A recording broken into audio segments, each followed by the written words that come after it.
The husband came back from the office and said to his wife, "I am hungry, give me some food." She said, "Wait, I am cooking it." After an hour, he said, "It's been an hour, won't I get something?" She said, "I told you I am cooking it." After 2 hours, he said, "What's going on? I am really hungry." She said, "I told you to wait."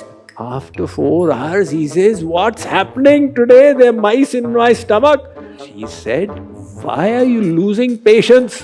After 6 hours, he says, "Have you gone crazy?" Narad has talked about Vyakulta, longing. That longing is actually the very essence of bhakti. In Vrindavan, the Brajbasis refer to it as lalasa.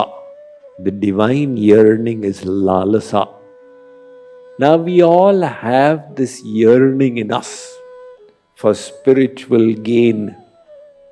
The question is, to what extent do we have it? Supposing I was to keep speaking for the next 3 hours, would you just keep sitting? Some of you may think, "Arey, ye to bolta hi jayega, ab kahan tak sunenge?" So the hunger is there, but to what extent? The husband came back from the office and said to his wife, "I am hungry, give me some food." She said, "Wait, I am cooking it." After an hour, he said, "It's been an hour, won't I get something?" She said, "I told you I am cooking it." After 2 hours, he said, "What's going on? I am really hungry." She said, "I told you to wait." After 4 hours, he says, "What's happening today? There are mice in my stomach." She said, "Why are you losing patience?" After 6 hours, he says, "Have you gone crazy?" He was hungry even when he came back from the office. But the extent of the hunger kept on changing. It kept on increasing more and more and more. Likewise, we say, "Oh God, I am yearning for your darshan. Please give me darshan." God says, "Your yearning is not enough." Yes, God, it is enough. God says it is not enough. That is why a poet said, "ये गलत कहा किसी ने कि तेरा पता नहीं है." One meaning of pata is address. That people wrongly say they can't find your address. तुझे खोजने की हद तक कोई खोजता नहीं. To the extent they need to search, people are not willing to search. And then they give up and they say, "Oh, there is no way we can reach God." So the yearning has to be ignited. Narad says that yearning, and in the yearning, offering every activity of yours to the Lord. And in case you forget Him, to feel that remorse, "Oh my God." Then you will not care, you'll go straight like an arrow on the path. And that longing is the very essence. It is the fruit of our sadhana. You know, the apocryphal story that you have probably heard from me multiple times. There's a basis to it, the story. Because whoever would ask Ramakrishna Paramhans, "How can I get God?" Ramakrishna Paramhans would say that when you have a deep longing for God, you will get Him. So Swami Vivekananda had gone and asked many saints, "How will I get God?" And he came and asked Ramakrishna Paramhans as well. Ramakrishna Paramhans said, "When you have a deep longing, you will get Him." So Swamiji asked him that, "What do you mean by deep longing? What kind of longing is considered deep longing?" Ramakrishna Paramhans did not answer. But the next day when they went to bathe, now behind the ashram, Gangaji was flowing in Dakshineshwar. So Gurudev took a dip in first and the disciple followed.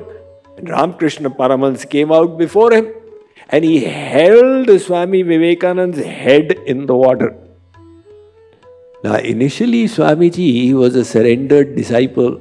what is Guruji doing? I can't understand, but nevertheless, he is a Guru. Let me not rebel. Whatever he wants, let him do. So he was immersed in the water, holding his breath. However, after 30 seconds, the oxygen in his lungs started finishing. By 40 seconds, he was feeling choked. And he said, to hell with Guru Bhakti, I need to save my life. When it's a question of life and death. So he tried to extract his head. But Ramakrishna Paramhans was in a vantage position, even though he was not as strong. After 1 minute and 15 seconds, Swamiji was now seeing only dark. And finally, when he was released, he came out. Ramakrishna Paramhans said, Beta, what happened? He said, Guruji, if you have kept me inside for 1 more second, my life airs would have left the body. Ramakrishna Paramhans said, that is the answer to your question. Your question was that what kind of desire I need for God that I will attain Him. When you actually feel that now if I don't have darshan, my life hairs will leave the body, He will give you darshan. See, every day in the morning prayer, we have this line, He Jeevan Dhan, अब तो तुम्हारे प्रेम के बिना यह जीवन मृत्यु से भी अधिक भयानक है. The English translation is, O my soul beloved Sri Krishna, now this life without your love is worse than death. So we are saying it. This life is worse than death without your love. But we don't have that desire in the heart.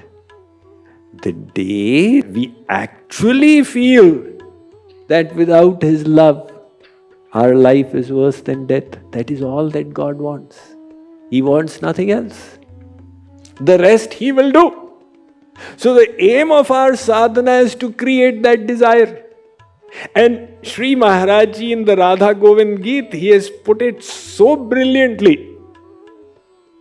Hari से मिले बिनु गोविंद राधे एक पल युग लागे हरि से मिला दे. When, without meeting Sri Krishna, 1 pal seems like a yug, that longing will make you meet Him. So that is why Narad Ji, in a different place, he said that bhai, Krishna Prem is very, very cheap. What does it mean, very cheap? You can purchase it anywhere. It's not that you have to go to Vrindavan to get it, or that you have to go to Ayodhya, but then you have to pay the price for it. And what is the price? So he says, Krishna bhava rasa bhavata mate kriyatam yadi kutopi labhyate tasya mulyam api laulyam ekalam janma koti sukritairna labhyate. He says, the price for getting Krishna Prem is laulyam ekalam, the deep longing for it. So all the sadhana we are doing will not result in Krishna Prem, because Krishna Prem will come by Krishna's grace. The sadhana will attract His grace. If the longing is developing, your sadhana is progressing well. If the longing has not yet come, you need to do much more sadhana. It is like the story of the tribal. There's a Kandhamahal district in central Odisha. The majority of the people out there are the tribals. Now, there was a Pandit amongst them, and he used to go for the Rath Yatra of Jagannath. And there was a very poor tribal. In fact, you'll be astonished that some of them, even in this day and age, They go and live up on the trees. Or their means of subsistence is just cutting the trees and then bringing it and selling it. So he wanted to go for the darshan of Jagannath during the Rath Yatra. And he saved up for it. But when the time came, some problem arose and he had to cancel his plans. He felt so dejected but said, next year I'll definitely go. Now he again built up all his activities for next year's pilgrimage to Jagannath Puri. But when the time came, again the obstacle arose and he had to cancel his plans. Now this happened year after year after year. And the 20th time when his plans got cancelled, the tribal started weeping like a little child. One Pandit asked him that, why are you so unhappy? He said, every year I plan to go for Jagannath Ji's darshan and a problem arises and I have to cancel. Pandit Ji said, I have been going for the last 20 years for Jagannath Ji's darshan. You take the fruit of all of that and the longing that you have inside of you, you give it to me. So the takeaway here is that the sadhana must create the longing. And in that longing then, we shed the tears of loving devotion for the Lord.